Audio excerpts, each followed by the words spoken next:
The man I married asked me to stay home from his mother's birthday party. He said my presence would make people uncomfortable. He said it would be easier for everyone if I just wasn't there. I felt my heart break in that moment. But I didn't cry. I didn't scream. I just said okay. Because I knew something he didn't.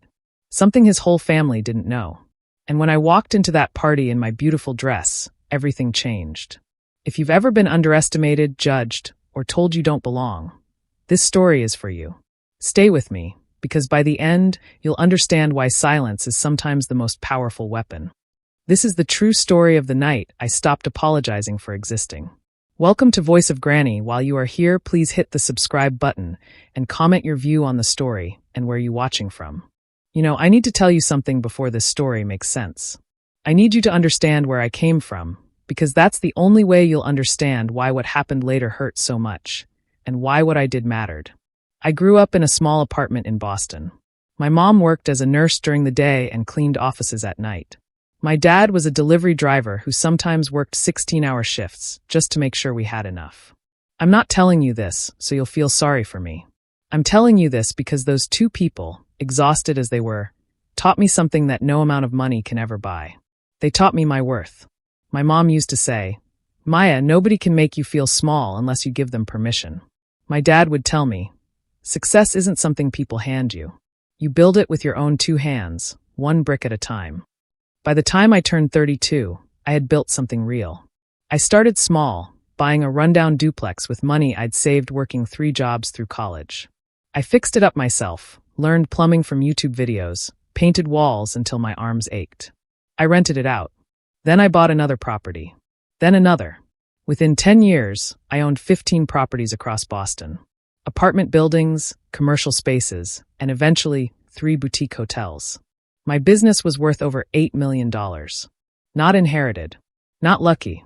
Built with vision, sacrifice, and relentless work. That's who I was when I met David. It was at a fundraiser for children's literacy. One of those fancy events where everyone's dressed to impress, and the champagne flows like water. I usually felt out of place at these things, but I went because I believed in the cause. David approached me by the dessert table. Tall, kind eyes, and an easy smile that made me relax immediately. We talked for 3 hours that night. He asked about my childhood, my dreams, what books changed my life. He made me laugh until my cheeks hurt. What struck me most was that he never mentioned money. Never dropped his last name like it meant something. Never tried to impress me with what he had. I learned later that his family owned Bennett Pharmaceuticals, one of the biggest companies in New England. But that night, he was just David. And I was just Maya. We fell in love fast. Weekend trips to Cape Cod. Surprise flowers delivered to my office with notes that said, "Thinking of you." Late-night phone calls where we'd talk until the sun came up. He seemed genuinely proud of what I'd built, asking questions about my properties and my business plans with real interest. 6 months in, he said he wanted me to meet his family. I remember getting ready for that first dinner at their estate in Brookline. I must have changed outfits 4 times. I'd negotiated million-dollar deals without my hands shaking, but the thought of meeting his parents made my heart race. I should have known from that first dinner what was coming. His mother, Patricia, greeted me at the door with a smile that didn't reach her eyes. You know the kind I mean. The smile that's really an evaluation. She looked me up and down like she was calculating my value and finding me lacking. His father, Richard, barely glanced up from his scotch. His sister, Caroline, asked what I did for work with this tone that suggested she'd already decided the answer wouldn't impress her. When I said I owned investment properties, Caroline said, "Oh, like a real estate agent?" I corrected her politely. "No, I own the properties. Apartment buildings, commercial spaces, hotels." The silence that followed was thick. David squeezed my hand under the table. At the time, I thought it was support. Looking back, I realize it was anxiety. Patricia dominated the conversation, talking about family legacy, about maintaining standards, about our kind of people. She kept using that phrase like it was something to be proud of rather than code for exclusion. I sat there, smiled when appropriate, and took mental notes of every slight, every assumption they made about who I was based on what they saw when they looked at me. When David proposed 8 months later, I said yes because I loved him. The proposal was beautiful, a private dinner on a rooftop overlooking the harbor, with string lights and violins. The city sparkled below us like a promise of our future together. But when he called Patricia to share the news, I watched his face change as he listened to whatever she said. He hung up and told me she was thrilled. The way his smile wavered told me that was a lie. The engagement should have been the happiest time of my life. Instead, it became a lesson in how cruel people can be when they wrap their cruelty in politeness. Patricia had opinions about everything. The venue, the guest list, my dress, even how I wore my hair. She never said anything directly mean. She was too refined for that. Instead, everything was framed as a suggestion or concern. Don't you think a smaller ceremony would be more elegant? Translation: your family is too much for us. Perhaps something more classic for your dress? Translation: don't bring your culture into this. Let's keep the guest list intimate. Translation: we don't want your people mixing with ours. David defended me sometimes, but only in private, never where it actually mattered. He'd tell me his mother meant well, that she was just traditional, that I was being too sensitive. That word, sensitive. It's what people say when they want you to accept disrespect with a smile. And here's the thing that still breaks my heart when I think about it. I started to shrink. I measured my words. I second-guessed myself. I became smaller. That's what happens when you're constantly told you're the problem. Eventually, you start to believe it. We got married on a gray Saturday in October. The ceremony was much smaller than I'd imagined, though Patricia called it intimate and elegant. I called it what it was, controlled. Patricia wore cream to my wedding. If you know, you know. That's a violation. My mother saw it and her lips pressed into a thin line, but she said nothing. My family had more class that day than his family could recognize. During the reception, Patricia gave a speech about how proud she was of David, how he'd always had such good judgment, and how she knew he'd build a beautiful future. She never mentioned me by name. I was David's new bride, as if I didn't exist as my own person. Marriage didn't make things better. If anything, it gave his family more access to me, more opportunities to remind me I didn't belong. Sunday dinners became a weekly ritual of endurance. They'd talk business around me like I wasn't there, like I hadn't built my own empire from nothing. When I tried to contribute to conversations about investments or market trends, Richard would smile in this indulgent way and change the subject. Caroline once patted my hand and said, "It's so sweet that you're interested in these things." I was managing a portfolio worth more than her trust fund, but sure, it was sweet. The worst part wasn't his family, though. The worst part was watching David transform around them. When we were alone, he was the man I fell in love with. Funny, thoughtful, supportive. But around his family, he became someone else. Someone smaller. Someone who let his mother's comments slide. Someone who chose peace over protecting his wife. I'd try to talk to him about it later. "David, your mother was really dismissive today. She's not that bad, Maya. You're being oversensitive." There was that word again. Oversensitive. The weapon people use when they don't want to be held accountable.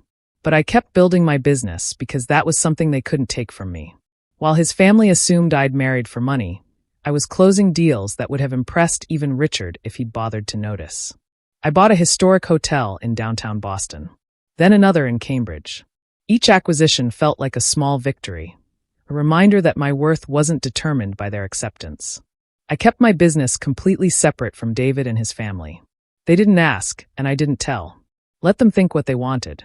Then came the planning for Patricia's 75th birthday. It started 6 months out because apparently that's how long wealthy people need to plan a party. Caroline was handling everything, which meant I was automatically excluded from real decisions. I offered to help multiple times. Each time, Caroline said they had it handled. The message was clear. This isn't your family. These aren't your people. 3 days before the party, David came home from work with a strange look on his face. We sat on the couch, and he took both my hands. That's when you know something bad is coming, when someone needs to hold your hands to deliver news. He said Patricia was stressed about the party, that she wanted everything perfect, that her friends were very traditional. I waited because I knew there was more. "Maybe it would be better if you sat this one out," he finally said. I blinked, certain I'd misheard. But he kept talking, explaining that Patricia's friends were from a different generation, that there might be tension, that it would be easier for everyone if I didn't come. Easier for everyone. What he meant was easier for him. Easier for his mother. My comfort, my dignity, my place as his wife, none of that factored into everyone. I asked him, "Do you understand what you're asking me to do?" He said he did, but his eyes told me he didn't. He didn't understand that he was choosing his mother's comfort over his wife's dignity. He didn't understand that he was telling me I was an embarrassment. He said it was just one night, that it didn't mean anything, that he'd make it up to me. I sat there looking at this man I'd married and barely recognized him anymore. I could have screamed. I could have cried. I could have thrown things and demanded respect and threatened to leave. But I've learned something about power over the years. Sometimes the most powerful thing you can do is stay quiet. So I nodded. I said, "Okay, I understand. I'll make other plans." The relief on his face was almost funny. He actually thought I was being reasonable. He had no idea what was coming. Here's what David didn't know. Here's what none of them knew. 2 weeks earlier, I'd received a call from my property manager about a new acquisition. I'd just purchased the Harrington Hotel, a historic luxury venue that had been renovated into one of the most exclusive event spaces in Boston. My manager wanted to confirm details about an upcoming booking. A large private party. A family celebration. Substantial deposit already paid. She told me the name of the client who'd booked it. Caroline Bennett. They were throwing Patricia's birthday party at my hotel. In my ballroom. Using my staff. Eating food from my kitchen. And not one of them knew it. David had been part of venue discussions. He'd seen pictures. He'd approved the menu. Never once did he ask who owned the place. Why would he? People like his family don't think about things like ownership. They book venues and hire staff, and assume the real power belongs to people who look like them. I spent the next 3 days in a state of calm that probably should have worried me. I wasn't angry anymore. I was clear. I knew exactly what I needed to do. The day of Patricia's party arrived. I got dressed like I was going somewhere important, because I was. I put on one of my favorite dresses, deep emerald green, elegant and powerful. I did my hair and makeup carefully, not for them, but for myself. I wanted to remember this moment exactly as it was. David came into the bedroom as I was finishing. He looked handsome in his tuxedo. I won't lie about that. "You look beautiful," he said. "Where's your business dinner?" "Downtown," I replied, keeping my voice light. "One of my properties." He kissed me goodbye, clearly relieved I wasn't making things difficult. He left thinking he'd handled the situation smoothly. Men like David think avoiding conflict is the same as solving problems. It's not. I drove to the Harrington Hotel an hour before the party started. My staff greeted me with respect and professionalism. They know me well. "I'll be observing tonight's event from my office," I told my manager, Marcus. "I want to make sure everything goes perfectly for our guests." Marcus nodded without question. He trusts my judgment. I went up to my private office on the 3rd floor. It has floor-to-ceiling windows that overlook the main ballroom. I could see everything. Watching them arrive was something else. Patricia walked in like she owned the place. The irony wasn't lost on me. Richard followed, nodding approvingly at the decor. Caroline flitted around checking details. And David, my husband, moved through my space, drinking wine from my cellar, served by my staff, completely oblivious. Patricia kept telling people how exclusive the venue was, how difficult it was to book, how only the finest families could secure it for private events. Only the finest families. As if quality was measured in bloodlines instead of character. David looked comfortable in a way he never quite was when I attended family events. He laughed with Caroline, kissed Patricia's cheek, blended seamlessly into their world. The world he'd specifically excluded me from. That's when I knew this marriage was over. Not because of what he'd done, but because of how easy it had been for him to do it. How natural it felt for him to be there without me. The party continued for about an hour. Speeches were made. Champagne flowed. Patricia thanked everyone for coming, for celebrating her life, for being part of her journey. She thanked David specifically, her wonderful son, and how proud she was of the man he'd become. She didn't mention me. Of course not. In her mind, I was probably at home where I belonged. That's when I sent Marcus a message. "It's time." I watched from above as he approached their table, professional and polite. He introduced himself as the hotel's general manager and asked if everything was satisfactory. Patricia smiled graciously. "It's absolutely perfect. Truly exquisite. Is the owner here tonight? I'd love to compliment them personally on such a magnificent property." Marcus didn't smile. "Mrs. Bennett is in her office. I'm sure she'd be happy to receive your compliments." I saw the confusion ripple across their faces. David's last name is Bennett. Patricia is Mrs. Bennett. But so am I. The older Mrs. Bennett asked, "There's another Bennett family member here?" Marcus simply said, "The property owner." "Would you like me to ask if she's available?" I didn't wait for an answer. I walked out of my office, down the curved staircase, and into that ballroom like I owned it. Because I did. Every head turned. The music seemed to soften. I wasn't loud or dramatic. I was just there, present in a space they'd tried to erase me from. I walked straight to their table with my head high and a calm smile on my face. David's face went through several expressions in rapid succession. Confusion. Recognition. Disbelief. Horror. Understanding. Caroline's mouth fell open. Richard looked like he was trying to solve an impossible puzzle. But Patricia's face was the one I'll remember forever. Shock, embarrassment, anger, and maybe, just maybe, the first hint of respect I'd ever seen from her. I stopped at their table and smiled warmly. "Happy birthday, Patricia," I said. "I hope you're enjoying the venue." When my staff told me we had a Bennett family event tonight, I wanted to make sure everything was absolutely perfect. I let that sink in for a moment. Let them process what I'd just said. The party is on the house, of course. Family discount. Then I turned to David. "I thought I told you I had a business dinner tonight. This is my business." The silence was complete. You could have heard a breath in that ballroom. All their friends, all those traditional society people, watching as the daughter-in-law they'd dismissed revealed herself to be the woman who owned the building they were standing in. The woman they told to stay home. The woman they deemed not good enough.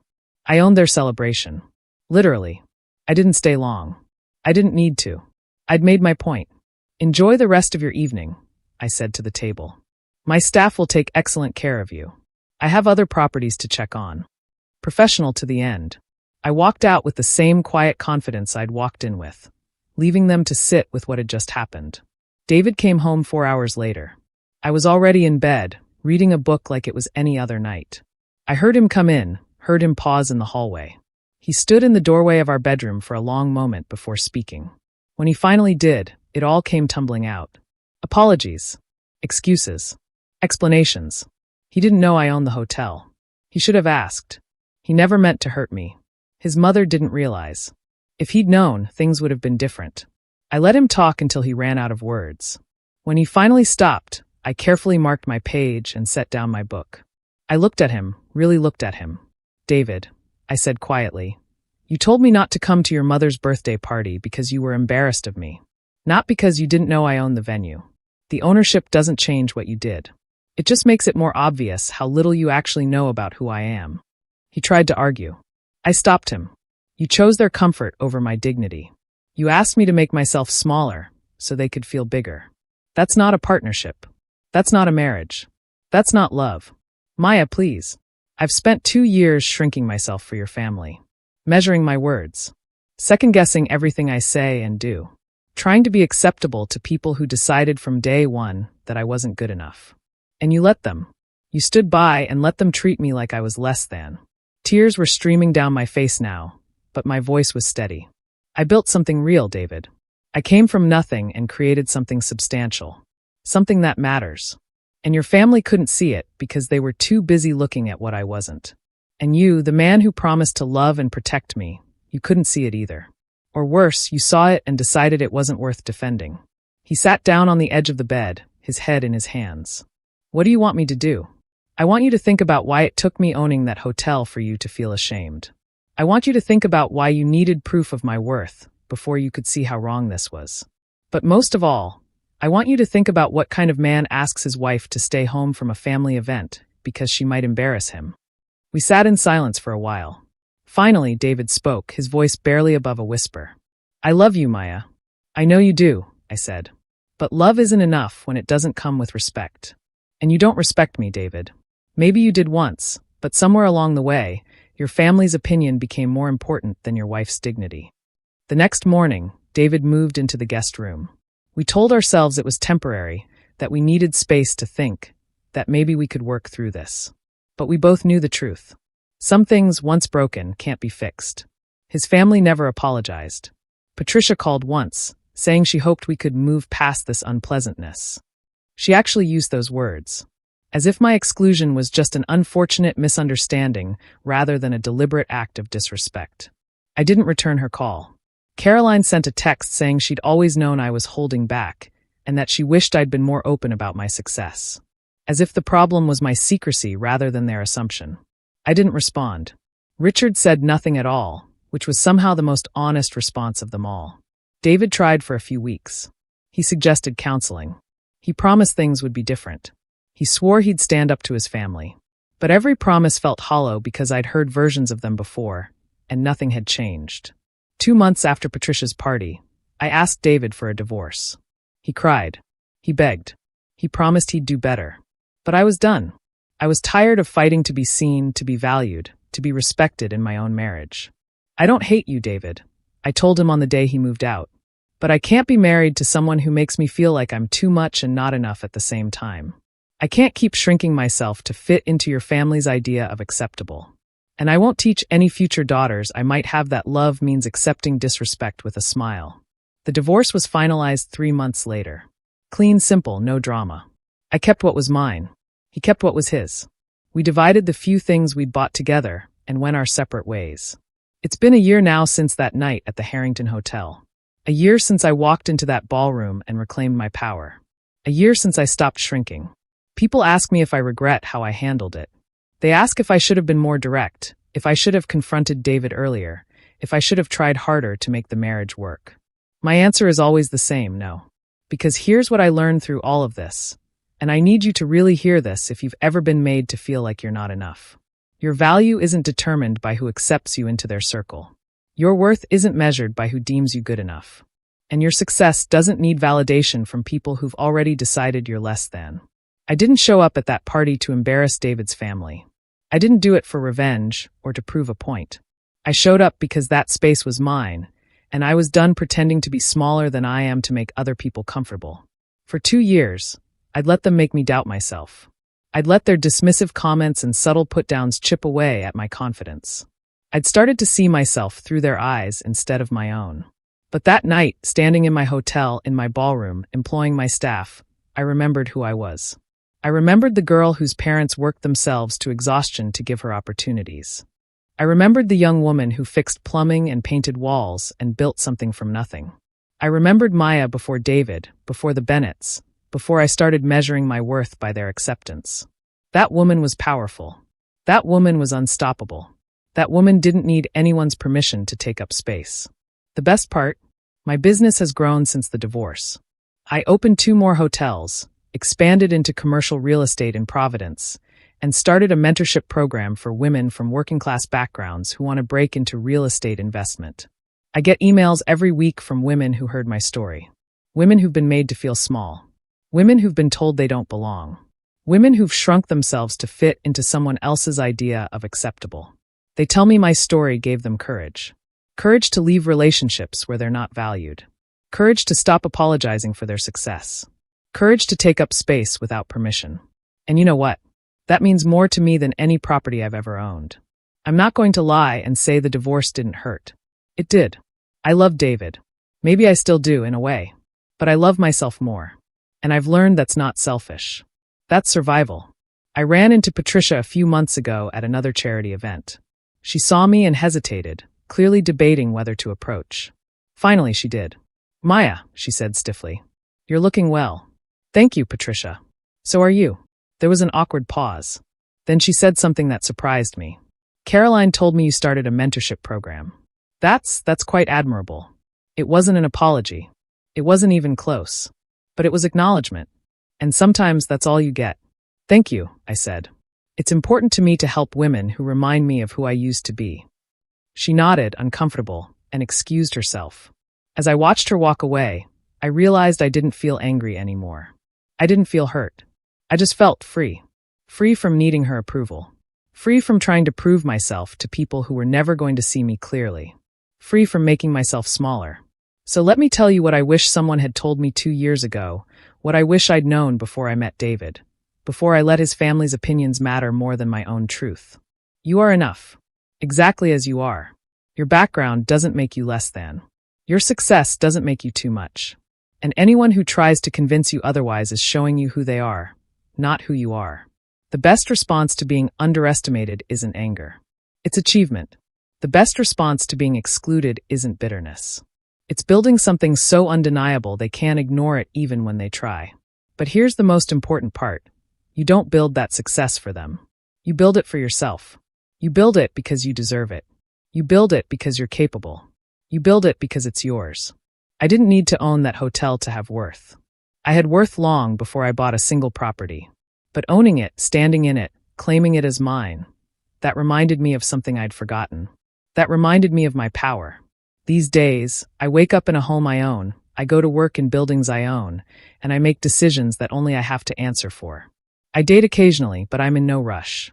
I'm learning to enjoy my own company, to take up space without apology, to be fully myself without shrinking. And you know what? It feels incredible.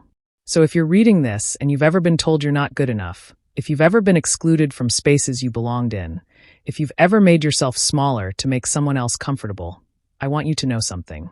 Stop shrinking. Stop apologizing. Stop trying to earn acceptance from people who've already decided you're less than. Build something undeniable, not to prove them wrong, but to remind yourself who you've always been. A force, a builder, someone who belongs anywhere she chooses to stand. That's my story. That's my truth. And I'm done being quiet about it. Thank you for listening.